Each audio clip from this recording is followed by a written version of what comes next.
Assalamualaikum warahmatullahi wabarakatuh. Selamat siang, Bu Ruth. Selamat siang, teman-teman semuanya. Punten, kami dari kelompok 8 ingin menyampaikan hasil diskusi kami mengenai digital literasi Gen Z. Next. Ini kelompok kami. Di sini ada Andika Aditya, ada Filza Alia, ada Giska, saya sendiri sebagai moderator. Di sini ada Revana Hairala dan ada Triputri Naibaho. Ini untuk daftar isinya. Next. Nah, untuk pengertian literasi digital sendiri yaitu adalah pengetahuan seseorang terhadap manfaat atau penggunaan media digital seperti alat komunikasi, media sosial, atau media digital lainnya. Next.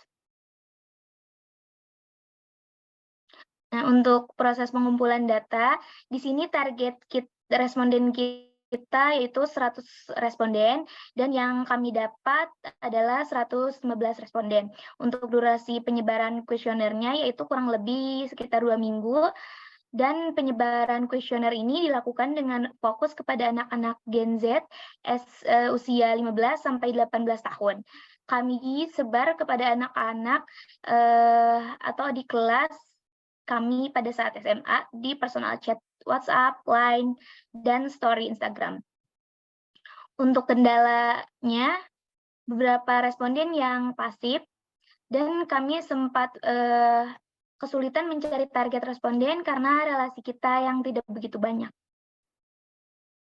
Oke, untuk profil responden di sini ada usia dari 15 sampai 18 tahun dengan usia yang terbanyak yaitu di 18 tahun dengan 3,4,8%. Untuk pekerjaannya yaitu karena kami mengambil usia Gen Z, yaitu di sini ada pelajar dan mahasiswa. Dengan responden terbanyak yaitu pelajar SMA atau SMK di 8,5,2%. Next. Nah, untuk profil responden domisili yaitu kami ada di Kabupaten Bandung, Kota Bandung, Bekasi, Provinsi Riau, Palembang, Garut, Jakarta, Bogor, Padang, dan Jogja. Dengan domisili terbesar yaitu ada di Kabupaten Bandung dengan 35 responden. Oke, lanjut ke analisis data yang akan disampaikan oleh rekan-rekan saya. Selanjutnya, analisis mengenai subjudul fungsional consuming literasi. Secara singkat, fungsional consuming literasi ini merupakan kemampuan dari masing-masing individu dalam mengakses konten media dan mampu memahami makna dari konten tersebut. Next.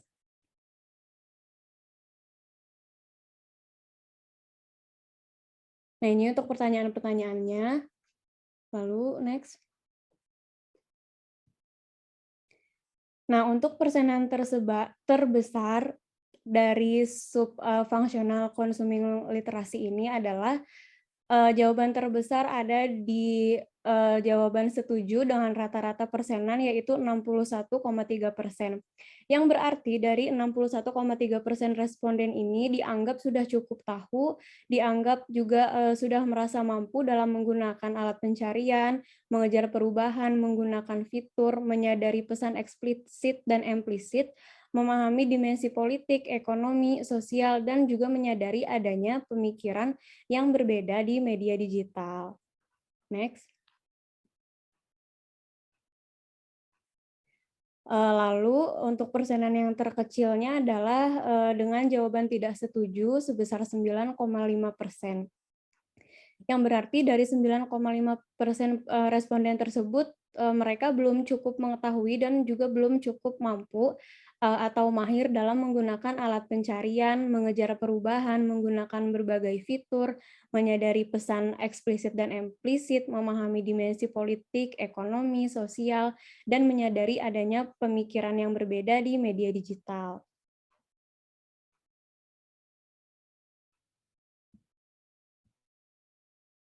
Oke, selanjutnya ada critical consuming literacy.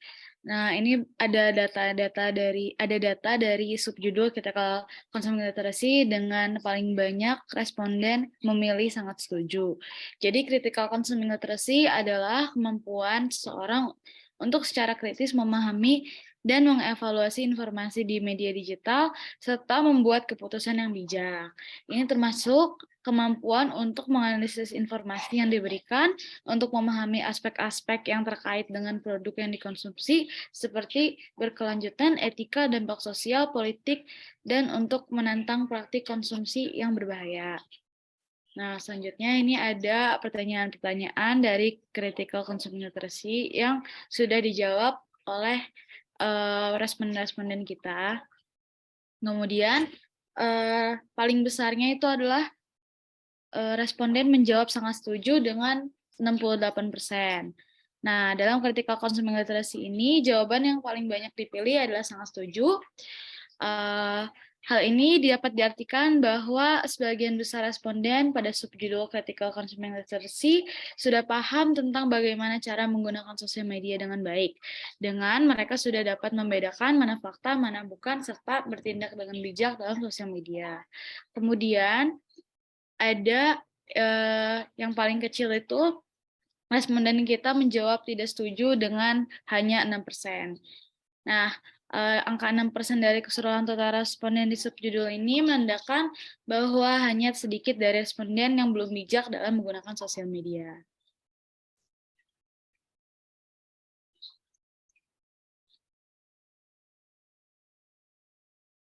Oke, selanjutnya ada functional consuming literacy. Nah, di mana kelompok kita ini menghitung dari jumlah rata-rata orang yang di mana yang paling banyak ini adalah setuju yang di angka 77,2. Nah, secara singkat pengertian functional consuming ini adalah suatu kemampuan kita dalam mengakses, menyeleksi, memahami suatu informasi yang berada di media sosial, bagaimana kita menyikapi sosial media itu sendiri, dan lain sebagainya. Next. Nah, bisa kita lihat ada 7 pertanyaan dari link kuesioner yang kita sebarluaskan. Next.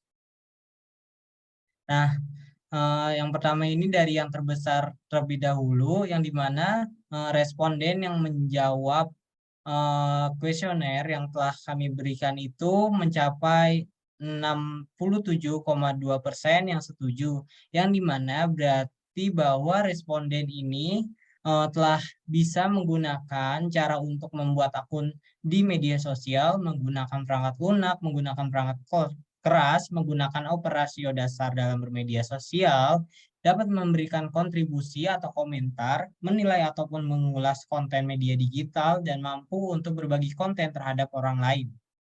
Next.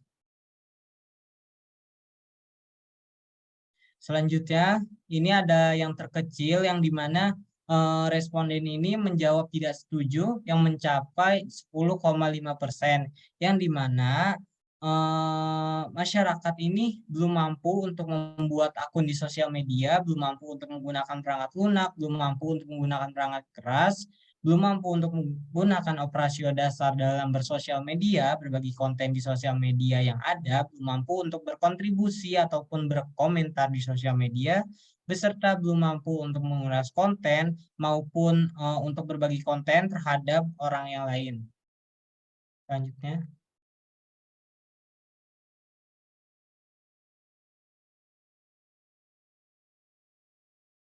Selanjutnya, analisis data mengenai critical consuming. Di sini, kita memperoleh hasil sangat setuju sebanyak 16,4%, setuju dengan 64,6%, tidak setuju dengan 32,8%, dan sangat tidak setuju dengan 1,2%. Arti critical consuming sendiri adalah kemampuan menciptakan mengacu pada kemampuan teknis yang diperlakukan individu untuk memproduksi atau menciptakan konten media, seperti kemampuan remaja untuk menggunakan perangkat lunak ataupun software ataupun aplikasi yang tersedia dalam gadget untuk menghasilkan produk digital atau konten seperti gambar, video, dan lain-lain. Kemudian, Kemudian di sini ada pertanyaan-pertanyaan dan perolehan hasil persenan yang telah responden jawab. Kemudian di sini perolehan hasil terbesar ada pada jawaban setuju sebanyak 56,2%. Hal ini menunjukkan anak usia umur 15 hingga 18 tahun sebanyak 56,2% telah paham atau telah mampu dalam melakukan pertanyaan-pertanyaan yang telah kami ajukan. Kemudian untuk hasil terkecil,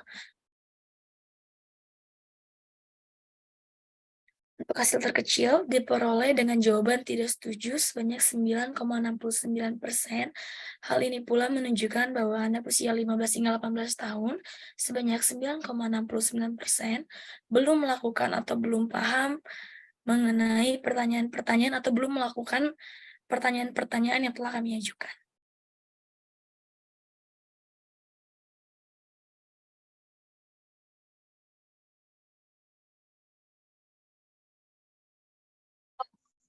Selanjutnya ada perbedaan signifikan yang akan disampaikan oleh rekan-rekan saya juga.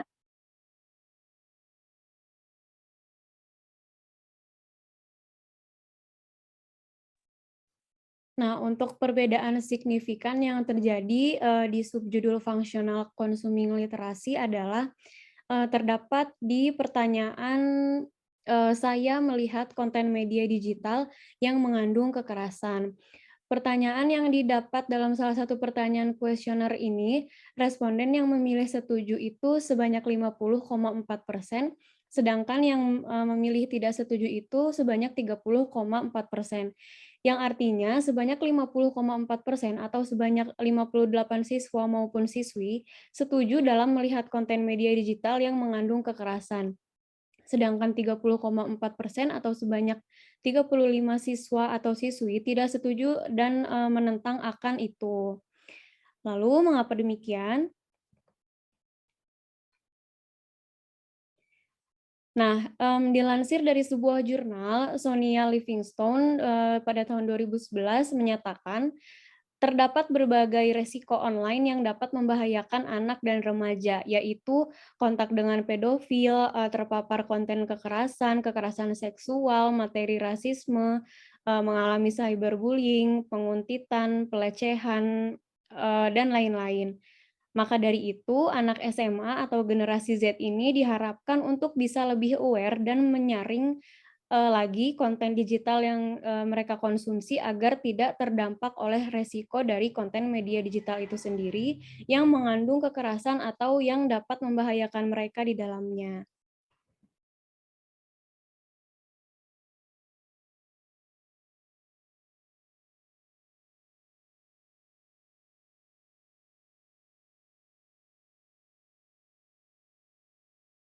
Oke, selanjutnya ada perbedaan signifikan dari subjudul Critical Consuming Literacy.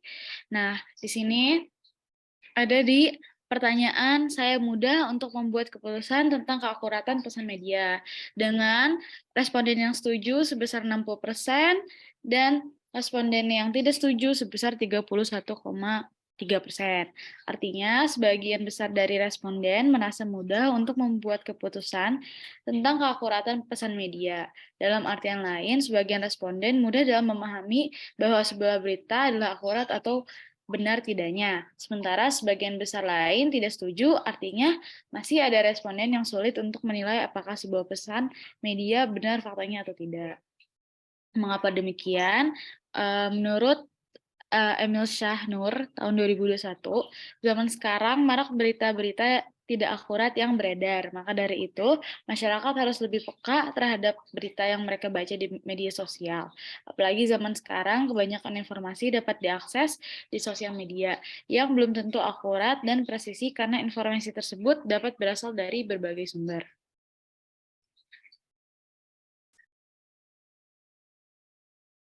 Oke, selanjutnya ada perbedaan signifikan dari functional prosuming literasi. Nah, yang dimana saya ini mengambil satu pertanyaan yang artinya sebanyak 73% atau sebanyak 84 siswa ataupun siswi setuju dalam menilai ataupun mengulas konten media digital berdasarkan minat dan kesukaan pribadi. Sedangkan 4,3% atau sebanyak 5 siswa atau 5 siswi tidak setuju berdasarkan pertanyaan yang diajukan. Selanjutnya. Mengapa demikian? Menurut Safko dan Brex 2009, sosial media mengacu pada kegiatan dan perilaku di kalangan komunitas orang-orang bertemu secara online untuk berbagi informasi, pengetahuan, dan pendapat menggunakan media percakapan. Media percakapan itu adalah sebuah aplikasi berbasis web ataupun yang lainnya yang memungkinkan kita dengan mudah membuat dan mengirimkan konten dalam kata-kata, gambar, video, dan audio. Nah, jadi kata-kata yang tadi saya ambil dari salah satu jurnal, maksudnya ialah di masa-masa remaja saat ini, terkhusus bagi anak SMA yang biasanya suka sekali dengan bersosial media, bertemu banyak orang melalui sosial media, mendapatkan informasi melalui media sosial. Jika kita kaitkan dengan materi functional prosuming, bagaimana anak-anak SMA ini pastinya mereka tidak menyeleksi terlebih dahulu sebuah informasi yang ia dapatkan. Mereka terkadang langsung menyebar informasi tanpa diketahui kebenarannya. Kemudian untuk subjudul critical prosuming, di sini aku mengambil salah satu pertanyaan, yaitu saya ahli dalam mendesain konten media digital yang mencerminkan pemikiran kritis tentang hal tertentu. Sedangkan siswa sekolah menengah atas ataupun SMA sudah cukup berpikir kritis tentang berbagi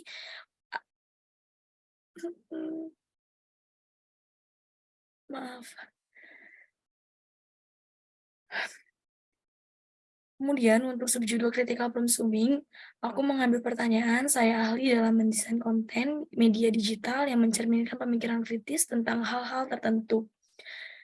Siswa sekolah menengah atas ataupun SMA sudah cukup berpikir kritis tentang berbagai hal yang menjadi konten di dalam media sosial. Sisi lain kurang kritis terhadap informasi akademik. Siswa cenderung tidak melakukan verifikasi akademik sumber informasi di internet dan cenderung mengabaikan etika akademik atau melakukan plagiarisme. Pemanfaatan ekonomi dari media sosial di kalangan remaja memang menjadi salah satu pemanfaatan yang paling menonjol. Banyak remaja kini menyadari bahwa nilai ekonomi bisa didapat melalui banyak jumlah klik suka atau pada jumlah penonton pada konten yang diunggah. Meskipun nilai ekonomi yang dihasilkan memiliki sisi positif, namun disayangkan sebagian remaja membuat konten hanya dengan tidak memanfaatkan bahkan apapun akan dilakukan demi konten dengan tidak menghiraukan dampaknya. Itu menurut Komisi Penyiaran Indonesia 2021.